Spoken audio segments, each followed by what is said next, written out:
नमस्कार दोस्तों, स्वागत है आपका एक बार फिर से आपके अपने YouTube channel study with introvert में।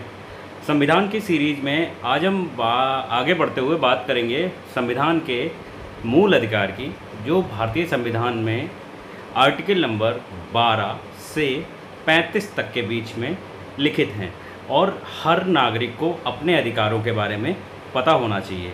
बाबा साहब ने ऐसा पहले से ही गठित करके रखा था कि हमारे प्रत्येक नागरिक के कुछ अपने अधिकार हैं, कुछ जैसे मतदान का अधिकार हो गया, शिक्षा का अधिकार हो गया, समानता का अधिकार, समता का अधिकार, ये सारे अधिकार जो है हमारे संविधान में लिखित हैं और प्रत्येक नागरिक को इसके बारे में पता होना चाहिए। तो आज हम बात करेंगे इन सब के बारे में, डिटेल में बात करेंगे।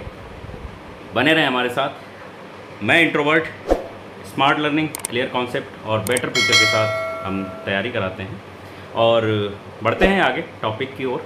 इसमें आपको वीडियो अच्छा लगे तो वीडियो को लाइक करें, चैनल को सब्सक्राइब करें और अपने दोस्तों के साथ शेयर करें। ठीक है, तो बढ़ते हैं आगे टॉपिक में। सबसे पहले कि जो मूल अधिकार हैं उनके परिचय के बारे में बात करेंगे। इंट्रोडक्शन क्या होता है कि मूल अधिकार वे अधिकार होते हैं जो हर नागरिक को संविधान द्वारा दिए गए हैं। मतलब भारत का जो प्रत्येक नागरिक, जो भी भारत की जिसकी नागरिकता है ना, उस नागरिक को संविधान द्वारा कुछ अधिकार दिए गए हैं, मूल अधिकार कहलाते हैं। ये व्यक्ति की स्वतंत्रता, गरिमा और समानता सुनिश्चित करते हैं कि मतलब आप स्वतंत्र हैं, आपकी गरिमा और उनकी समानता जो है हर धर्म, हर जाति का एक समान है। ये मूल अधिकार हमें ये सुनिश्चित करते हैं। ये अधिकार भाग 3 में वर्णित हैं और आर्टिकल 12 नंबर 12 से 35 तक, मतलब आर्टिकल नंबर 12 to 35 में ये लिखित हैं। ठीक है, नेक्स्ट बात करते हैं मूल अधिकारों की उत्पत्ति। मूल अधिकारों की उत्पत्ति कहाँ से हुई, मतलब ओरिजिन क्या है इसका, मूल अधिकारों का, सॉरी, है ना। तो मूल अधिकारों की उत्पत्ति के बारे में बात करेंगे। तो भारतीय संविधान ने मूल अधिकारों की प्रेरणा अमेरिकी संविधान के बिल ऑफ राइट्स से ली है। मतलब जो अमेरिकी संविधान है ना, अमेरिकन जो कॉन्स्टिट्यूशन है, वहाँ से इसकी प्रेरणा मिली और कौन सा वो है, बिल ऑफ राइट्स से ली है। ठीक है, इन अधिकारों को न्यायालय में भी लागू किया जा सकता है कि मतलब आप जो है कोई कोर्ट में अगर आपका कोई केस चल रहा है तो आप अधिकारों के प्रति, अपने अधिकारों के प्रति आप जो है न्यायालय में जा सकते हैं और अपने अधिकारों की मांग कर सकते हैं। यदि राज्य या कोई कानून इनका उल्लंघन करता है तो व्यक्ति सुप्रीम कोर्ट या हाई कोर्ट जैसे न्यायालयों में जा सकता है। ठीक है, तो यहाँ से कहाँ से उत्पत्ति हुई, अमेरिका के बिल राइट्स से, अमेरिका के संविधान से ये लिया गया है। नेक्स्ट बात करते हैं इनका महत्व क्या है, इम्पोर्टेंस क्या है। तो मूल अधिकार जो है लोकतंत्र की आत्मा होते हैं कि प्रत्येक नागरिक का एक मूल अधिकार है और ये क्या है कि हर व्यक्ति को अपनी एक स्वतंत्रता देता है, समानता देता है ना। तो ये जो है लोकतंत्र में इसकी आत्मा कहलाते हैं मूल अधिकार।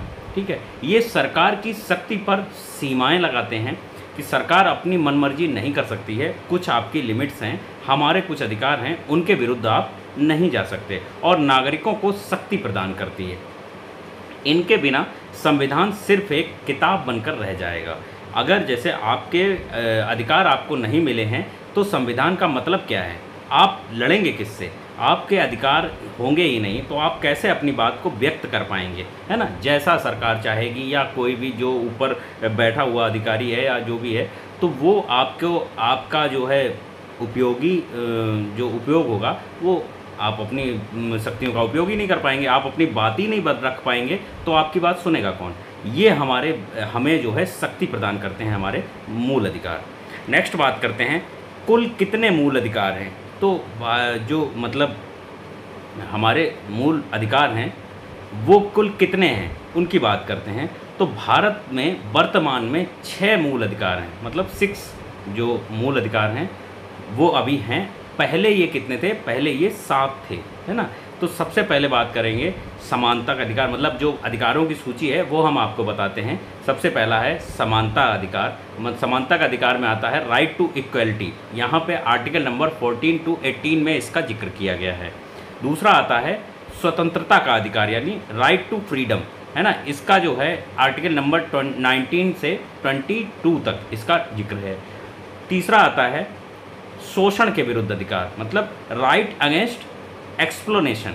एक्सप्लोनेशन में क्या होता है, एक्सप्लोशन में आता है आर्टिकल नंबर 23 टू 24 में ये आता है उसके शोषण के विरुद्ध अधिकार। जब आपका कोई शोषण कर रहा है उसके विरुद्ध आप जो है आप कोर्ट में जा सकते हैं, हाई कोर्ट में जा सकते हैं, अपील कर सकते हैं किसी भी तरीके की। नेक्स्ट आता है धर्म की स्वतंत्रता का अधिकार। धर्म की स्वतंत्रता का अधिकार मतलब right to freedom of religion, ये आता है आर्टिकल 25 से 28 के बीच में।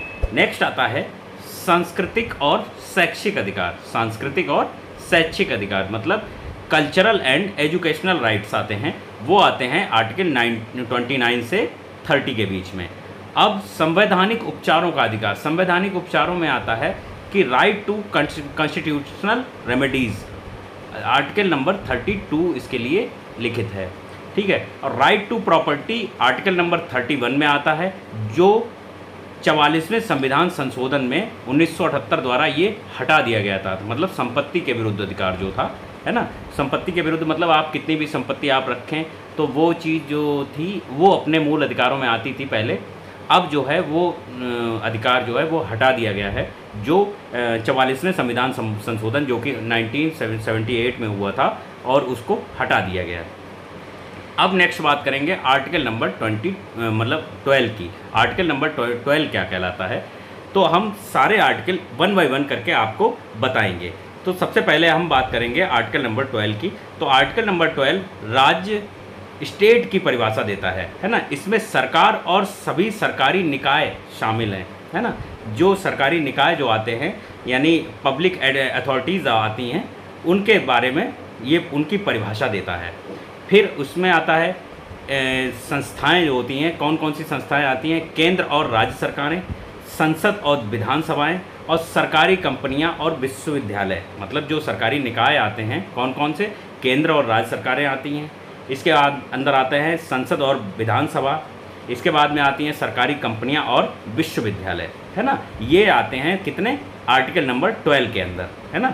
नेक्स्ट आता है आर्टिकल नंबर 13। आर्टिकल नंबर 13 में आता है विधियों की असंगतता।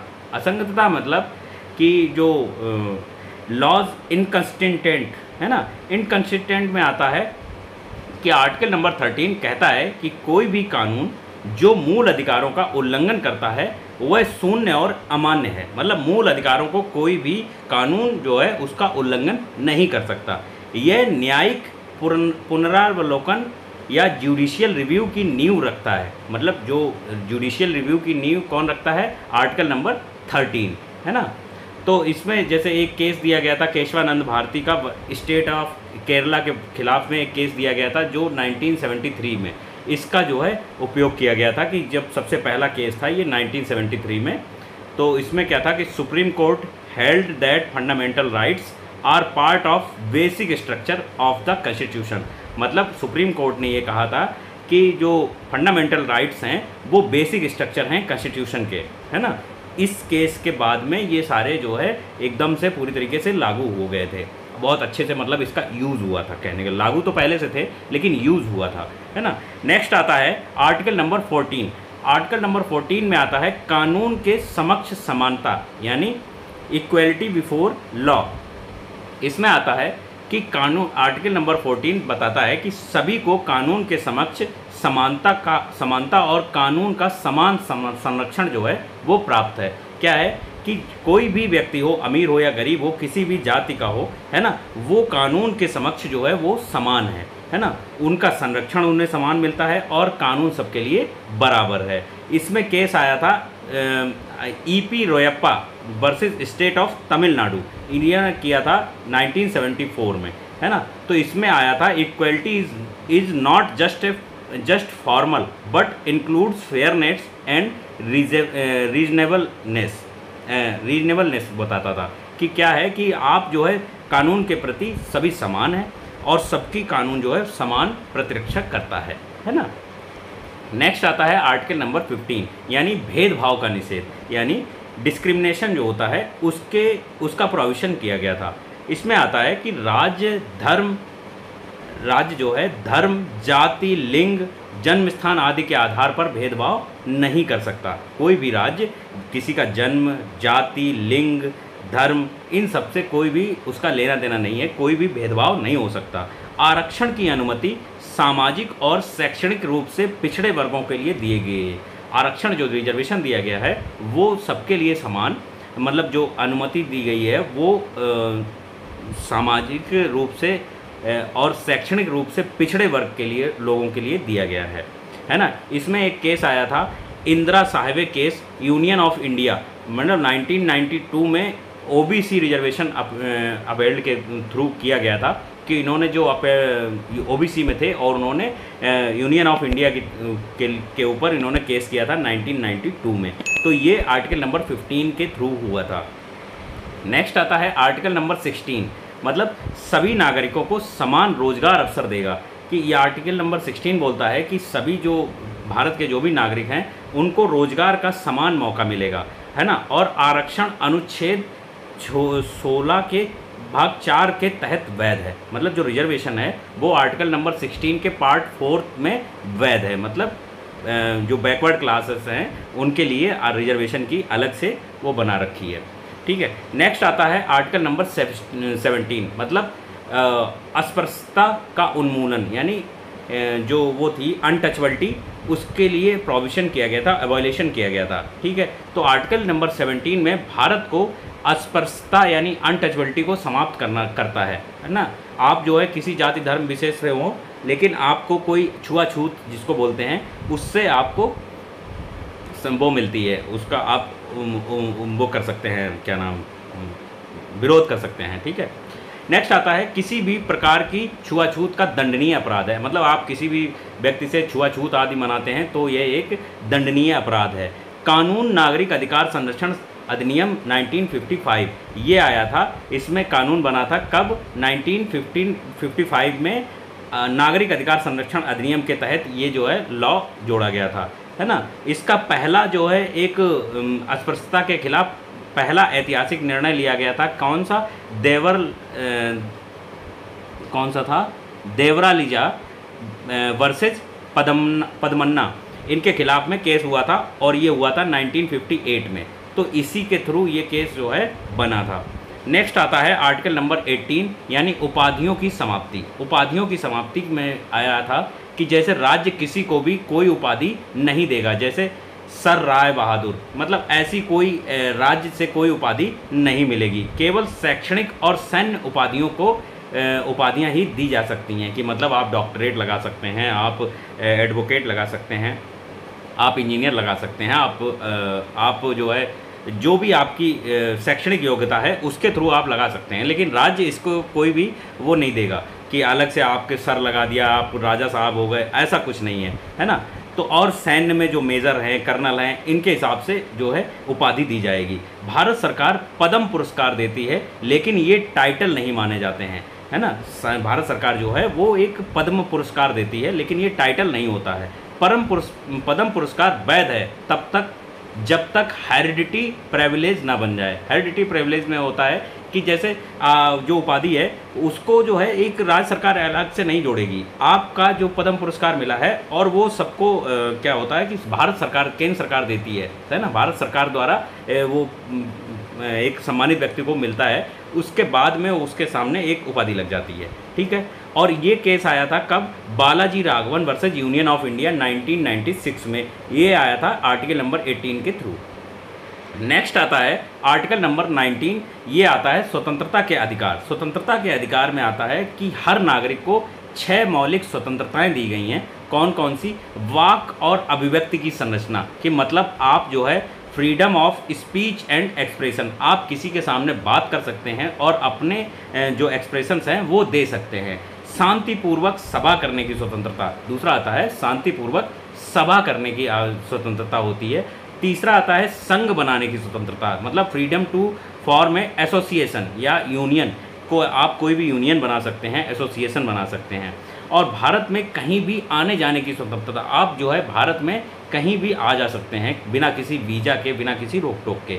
भारत में कहीं भी बसने की स्वतंत्रता, आप कहीं भी भारत में किसी भी राज्य में जाके आप जो है ज़मीन खरीद सकते हैं और वहाँ पे रह सकते हैं। ठीक है, कोई भी पेशा अपनाने की स्वतंत्रता, आप कोई भी बिजनेस कर सकते हैं, है ना, कोई भी प्रोफेशन आप अपना सकते हैं, इसमें आपको कोई भी रोक टोक नहीं कर सकते हैं।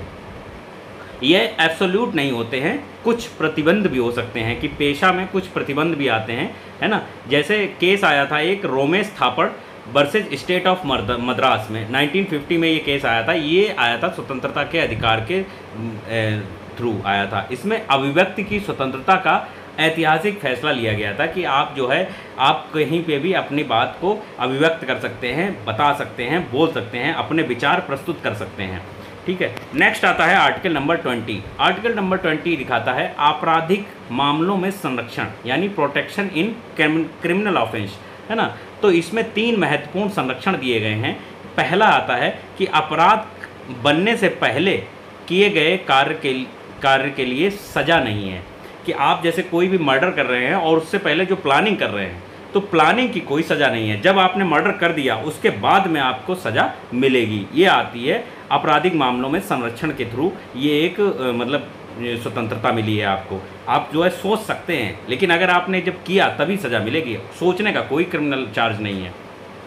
ठीक है, एक ही अपराध के लिए 2 बार सज़ा नहीं मिल सकती। अगर आपने जैसे मतलब मर्डर किया है और इसकी एक बार आपने सज़ा काट ली, उसके बाद में जो है कोई उसको दोबारा सज़ा नहीं दे सकते। आप जो है एक अपराध का सिर्फ एक ही बार सज़ा मिलती है। व्यक्ति खुद को दोषी नहीं ठहरा सकता।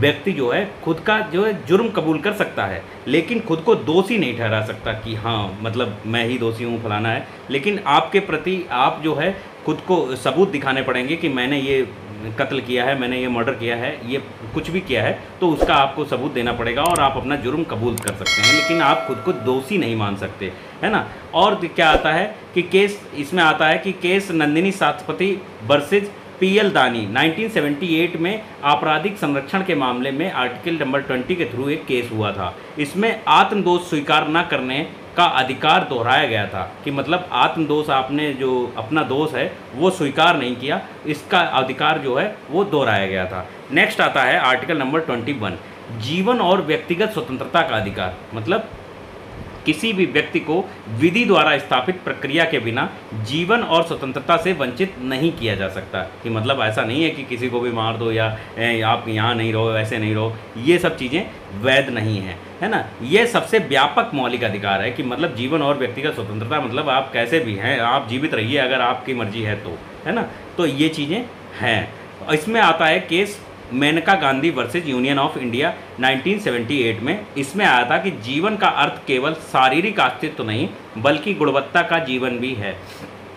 कि जीवन आप जो है केवल शारीरिक रूप से प्रकट होना जीवन नहीं है, बल्कि आप जो है एक जीवन शैली जो होती है, गुणवत्ता का जीवन होता है, वो भी एक ज़रूरी है, ऐसा मेनका गांधी ने कहा होगा, है ना। नेक्स्ट आता है आर्टिकल नंबर 21A। ये हमें देता है शिक्षा का अधिकार। ये सबसे विस्तृत जो है, सबसे ज़्यादा एग्ज़ाम में पूछे जाने वाला आर्टिकल है। अक्सर एग्ज़ाम में ये पूछा जाता है, तो आप जो है हमसे जुड़े रहें और अगर वीडियो अच्छा लगे तो वीडियो को लाइक ज़रूर करें। ठीक है, तो इसमें ये हमें एक अधिकार मिला था कि 6 से 14 वर्ष के बच्चों को मुफ्त शिक्षा और अनिवार्य शिक्षा का अधिकार दिया गया था कि आप जो है 6 से 14 वर्ष का बच्चा है, आप सरकारी स्कूल में आप उसको पढ़ाइए और इसमें कोई भी आपसे पैसा नहीं लिया जाएगा और अनिवार्य है, मतलब आप जो है पढ़ाइए ही पढ़ाइए, है ना। ऐसा नहीं है कि बच्चा जो है मजदूरी कर रहा है और आप पढ़ाना नहीं चाह रहे, ऐसा नहीं है। आप ये नहीं बोल सकते कि हमारे पास पैसा नहीं है और हम नहीं पढ़ाएंगे। ठीक है, नेक्स्ट आता है शिक्षा का अधिकार जो था वो 86वें संविधान के संशोधन में, मतलब 86 जो अमेंडमेंट हुआ था 2002 में, उसमें ये चीज़ जोड़ी गई थी। इसमें जो है RTE जो एक्ट था वो भी 2009 में इसी में जोड़ा गया था। RTE मतलब राइट टू एजुकेशन, है ना, वो एक्ट भी इसी में जोड़ा गया था 2009 में। नेक्स्ट आता है आर्टिकल नंबर 22, मतलब गिरफ्तारी और नज़रबंदी में सुरक्षा। मतलब क्या होता है कि जब कोई आप मतलब कारनामा करते हैं, वो कारनामा ही बोला जाएगा, तो उसमें जब आप कोई कारनामा करेंगे तो क्या होगा कि आपकी गिरफ्तारी होगी और नज़रबंदी होगी। तो उसमें क्या होगा कि आपकी जो सुरक्षा का जो जिम्मा है वो सरकार लेती है कि जब तक आप पे केस जो है आपका फाइनल नहीं हो जाता, आपकी सज़ा मुकम्मल नहीं हो जाती है, तब तक जो है आपकी सुरक्षा जो है सरकार करती है। तो गिरफ्तार व्यक्ति को वकील की सहायता और 24 घंटे में मजिस्ट्रेट के सामने समक्ष जो है पेश करने का अधिकार दिया जाता है कि आप 24 घंटे के अंदर जो है आपको मजिस्ट्रेट के सामने पेश किया जाएगा। इसमें सामान्य और प्रतिरक्षा दोनों प्रकार की गिरफ्तारियां पर जो लागू होता है ये अधिकार। नेक्स्ट आता है कि इसमें जो है निवारक नज़रबंदी कानून जो है, इसमें इसका दुरुपयोग ना हो इसका ध्यान रखा जाता है। नज़रबंदी कानून का मतलब ऐसा है कि जब आपका केस मतलब आपकी गिरफ्तारी हुई है और आपको वकील की सहायता ली जाती है, तो उसमें ऐसा नहीं है कि आप जो है उसको केस का दुरुपयोग करें, ऐसा नहीं हो सकता है ना। इसका विशेष ध्यान दिया जाता है। आर्टिकल नंबर आता है 23, इसमें आता है मानव तस्करी और जबरन श्रम का निषेध।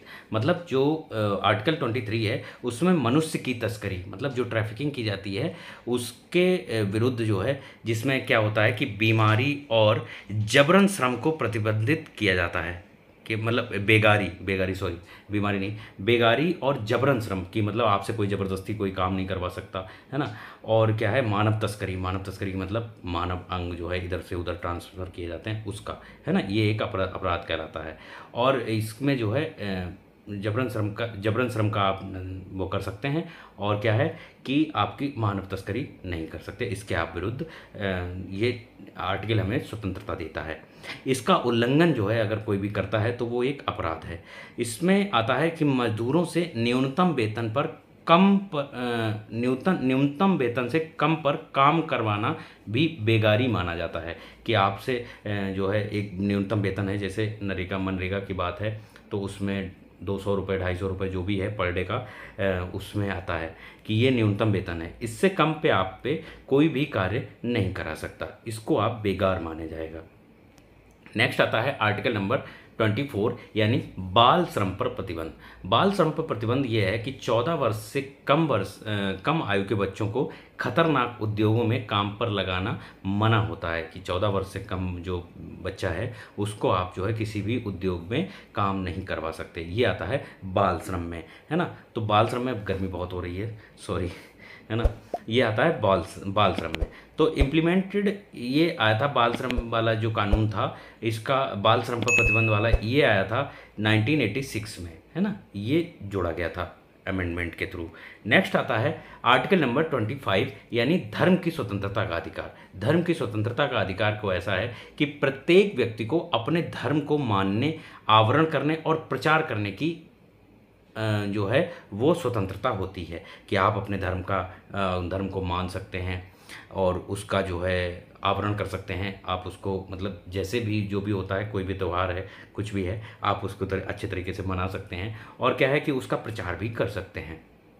यह स्वतंत्रता सामाजिक सार्वजनिक व्यवस्था और नैतिकता और स्वास्थ्य के अधीन आता है कि ये जो है सार्वजनिक व्यवस्था, नैतिकता और स्वास्थ्य के अधीन में ये आती है। और इसमें आता है कि जबरदस्ती धर्म परिवर्तन एक जो है धर्म परिवर्तन अगर आप करा रहे हैं तो ये एक दंडनीय अपराध है और ये जो है प्रचार नहीं कहलाता है। ये हमारा स्वतंत्रता हमें मिली है कब से, आर्टिकल नंबर 25 से। नेक्स्ट आता है आर्टिकल नंबर 26, यहाँ पे आता है कि धार्मिक संस्थानों की स्वतंत्रता कि आप किसी भी धर्म से हैं, है ना, किसी भी जाति से हैं तो आप जो है धार्मिक स्वतंत्रता में आते हैं। हर धार्मिक संप्रदाय को धार्मिक मामलों को स्वतंत्र रूप से संचालित करने का अधिकार होता है। उदाहरण मंदिर, मस्जिद, चर्च, गुरुद्वारा आदि चलाने का अधिकार हो सकता है। आप जो है कुछ भी आप चला सकते हैं। हम अगर हिंदू धर्म से हैं तो हम मंदिर जो है कहीं पे भी खोल सकते हैं और चला सकते हैं, ठीक है, ये हमें स्वतंत्रता मिली हुई है। नेक्स्ट आता है आर्टिकल नंबर 27 और कर से मुक्ति। कर से मुक्ति में होता है कि कोई व्यक्ति किसी विशेष धर्म को बढ़ावा देने वाले कर के भुगतान के लिए बाध्य नहीं होगा कि किसी विशेष धर्म को बढ़ावा देने के लिए हम जो है कर दे रहे हैं, हमें कर देना पड़ेगा, ऐसा हम बाध्य नहीं हैं कि हम पे कोई ज़बरदस्ती कोई कर नहीं वसूला जा सकता, ठीक है। ये हमें इसकी स्वतंत्रता देता है कौन, आर्टिकल नंबर 27। नेक्स्ट आता है आर्टिकल नंबर 28, इसमें आता है धार्मिक शिक्षा से संरक्षण। धार्मिक शिक्षा से संरक्षण वाला ऑप्शन आता है, तो इसमें आता है कि सरकारी शिक्षण संस्थानों में धार्मिक शिक्षा नहीं दी जा सकती। इसमें धार्मिक शिक्षा आप कोई भी सरकारी शिक्षण संस्थान है ना, प्ले ग्रुप से लेकर यूनिवर्सिटीज़ तक, इसमें जो है आपको धार्मिक शिक्षा नहीं दी जाएगी। ये कहलाता है धार्मिक शिक्षा से संरक्षण के अंदर। और क्या है कि प्राइवेट संस्थान चला सकते हैं लेकिन ज़बरदस्ती नहीं कर सकते, है ना, कि आप प्राइवेट जो है कोई भी संस्थान चला सकते हैं लेकिन किसी को भी ज़बरदस्ती जो है ये चीज़ नहीं कर सकते कि हम जो है धार्मिक शिक्षा दें, उनको अपने धर्म का प्रचार करें, ऐसा ज़बरदस्ती नहीं कर सकते। नेक्स्ट आता है आर्टिकल नंबर 29, संस्कृति और भाषा की रक्षा, कि किसी भी वर्ग को अपनी संस्कृति, भाषा और लिपि को बनाए रखने का अधिकार होता है, कि कोई भी वर्ग है वो अपनी संस्कृति को बनाए रख सकता है, अपनी भाषा को बोल सकता है और कोई भी लिपि को बनाए रखने का अधिकार ये हमें आर्टिकल नंबर 29 देता है। यह अल्पसंख्यकों के लिए नहीं बल्कि सभी नागरिकों के लिए मान्य होता है, कि मतलब क्या है कि ये अल्पसंख्यकों के लिए ऐसा नहीं है बल्कि सभी नागरिकों के लिए ये मान्य है। नेक्स्ट आता है आर्टिकल नंबर 30, अल्पसंख्यकों के लिए अधिकार जो है शिक्षण संस्थान में, कि इसमें धार्मिक और भाषाई अल्पसंख्यकों को शिक्षण संस्थान स्थापित करने और चलाने का अधिकार है, कि आप अल्पसंख्यक में आते हैं, माइनॉरिटीज़ में आते हैं, तो आप जो है अपना शिक्षण संस्थान खोल सकते हैं, है ना, और उनको जो है चला सकते हैं, स्थापित कर सकते हैं और उनको चला सकते हैं। ये हमें अधिकार देता है आर्टिकल नंबर 30, है ना। ये केस आया था TMA pi foundation versus state of Karnataka 2002 में। इसमें अल्पसंख्यक संस्थाओं को विशेष स्वायत्तता मिली हुई थी, जैसे मदरसा हो गए, है ना। ये चीज़ें अभी हमारे यूपी में भी देखो मदरसा चल रहे हैं, है ना, तो वो आप जो है प्राइवेट चला सकते हैं, उनको सरकार फंडिंग भी देती है, ऐसा नहीं है। लेकिन क्या होता है कि ये हमारे अधिकार के थ्रू आता है ना, आर्टिकल नंबर 30 में। नेक्स्ट आता है आर्टिकल नंबर 32, संवैधानिक उपचार का अधिकार। इसमें आता है कि यदि कोई व्यक्ति अपने मूल अधिकार से वंचित होता है तो वह सीधा सुप्रीम कोर्ट जा सकता है, कि आप अपने मूल अधिकार से वंचित हैं तो आप सीधा जो है कहाँ जा सकते हैं, सुप्रीम कोर्ट जा सकते हैं उसका न्याय मांगने के लिए। BR अम्बेडकर ने इसे संविधान की आत्मा बोला था। क्या बोला था? संवैधानिक उपचारों का अधिकार जो है वो जरूरी है। आप जो है अगर आपके अधिकार आपको नहीं मिल रहे हैं तो आप क्या करेंगे, आप कोर्ट न्यायालय जा सकते हैं अपने अधिकार की प्राप्ति के लिए। और इसको BR अम्बेडकर साहब ने क्या बोला था, संविधान की आत्मा, है ना। ये मतलब क्या नाम है, आपके जो है मूल अधिकारों के लिए लड़ने की प्रक्रिया समझ लीजिए इसको, है ना। नेक्स्ट आता है आर्टिकल नंबर 32 में रिट्स की शक्ति, मतलब पावर्स टू इशू रिट्स, मतलब जो आप रिट्स डालते हैं उनकी शक्तियों की बात करते हैं, कि सुप्रीम कोर्ट और हाई कोर्ट 5 प्रकार की रिट्स कर सकते हैं। सुप्रीम कोर्ट और हाई कोर्ट 5 प्रकार की रिट्स कर सकते हैं। कौन कौन सी? कि सुप्रीम कोर्ट एंड हाई, जो सबसे पहले आता है शरीर को प्रस्तुत करो, मतलब हैबीज कॉर्पस, है ना, इसमें आता है कि शरीर को प्रस्तुत करो। दूसरा आता है आदेश करो, है ना, मैंडामस में आता है आदेश करो। तीसरा आता है प्रोविशन मतलब कार्य पर रोक लगाओ। तीसरा आता है कार्य पर रोक लगाओ। चौथा आता है कॉर्टियरी मतलब यानी समीक्षा करो। और पांचवा आता है कि किस अधिकार से पद पर हो। अगर आप जो है रिट्स में कोई पद पर हैं तो वो किस अधिकार से हो, ये हमारा जो है पावर ऑफ रिट्स हैं, जो आर्टिकल नंबर 32 हमें देता है। और इसमें आता है कि कैदियों के मूल अधिकार जो है वो सुरक्षित रहते हैं। कैदी तो रिट्स डालते हैं, अपनी रिट डालते हैं कि हम जो है यहाँ से हमारी रिट फाइल करी गई, ये हमने अपील करी है, तो वो चीज़ें जो है कैदियों के अधिकार में आती हैं और कैदियों के मूल अधिकार इससे सुरक्षित होते हैं। नेक्स्ट इसका कंक्लूज़न पढ़ते हैं। जो हमारे मूल अधिकार हैं, मौलिक अधिकार हैं, उनकी बात करेंगे, उनका कंक्लूज़न पढ़ेंगे, निष्कर्ष क्या है। तो मूल अधिकार भारतीय लोकतंत्र का आधार स्तंभ है और ये नागरिकों को शक्ति प्रदान करते हैं। यदि इनका उल्लंघन हो तो व्यक्ति न्याय की मांग कर सकता है और संविधान पढ़ना जरूरी नहीं, उसे जीना जरूरी होता है। ये हमारे मूल अधिकार हमें सिखाते हैं। अगर हम संविधान पढ़ेंगे तभी तो हम अपने मूल अधिकारों को जानेंगे, और मूल अधिकार जानेंगे तभी तो हम किसी से बहस कर सकते हैं, किसी से हम अपनी बात रख सकते हैं, किसी से भी हम किसी के सामने प्रकट हो सकते हैं, किसी भी छवि में, है ना। तो ये चीज़ आती है, ये हमें जो है सब कुछ मिला है किसकी वजह से, संविधान की वजह से। आज हम आपसे यूट्यूब पे रूबरू हो रहे हैं, अपनी बात को रख रहे हैं, आप तक हम अपनी बात पहुंचा रहे हैं। अगर आपका मन करे तो आप देखिए, नहीं मन करे तो नहीं देखिए, लेकिन हमारा मन कर रहा है कि हम आप तक पहुंचाएं। ये हमें एक स्वतंत्रता देता है, वो भी B.R. अम्बेडकर साहब की वजह से। ठीक है, तो ऐसे ही वीडियो कहानी की तरह पढ़िए हमारे साथ, और अगर वीडियो अच्छा लगे तो वीडियो को लाइक करिए। हाँ, उम्मीद करते हैं आपको वीडियो अच्छा लगा होगा, आपको बहुत कुछ सीखने को मिला होगा। आप अगर सीखे हैं, कुछ भी आपको अच्छा लगा हो, तो आप हमें कमेंट बॉक्स में कमेंट करके बताएं। कौन सा पार्ट आपको अच्छा लगा वो हमें कमेंट करिए, कौन से टॉपिक पे आप वीडियो चाहते हैं वो आप हमें कमेंट करिए। और वीडियो अच्छा लगा हो तो यहाँ तक आए हैं तो वीडियो को लाइक करें, चैनल को सब्सक्राइब करें और अपने दोस्तों के साथ शेयर करें। हमारा चैनल नया है तो इसको जो है सपोर्ट करें, और आपके सपोर्ट की हमें विशेष आवश्यकता है। ठीक है, मिलते हैं आपसे नेक्स्ट वीडियो में, तब तक के लिए इजाज़त दीजिए, है ना। मिलते हैं आपसे नए वीडियो में नए टॉपिक के साथ। ठीक है, thank you, thanks for watching.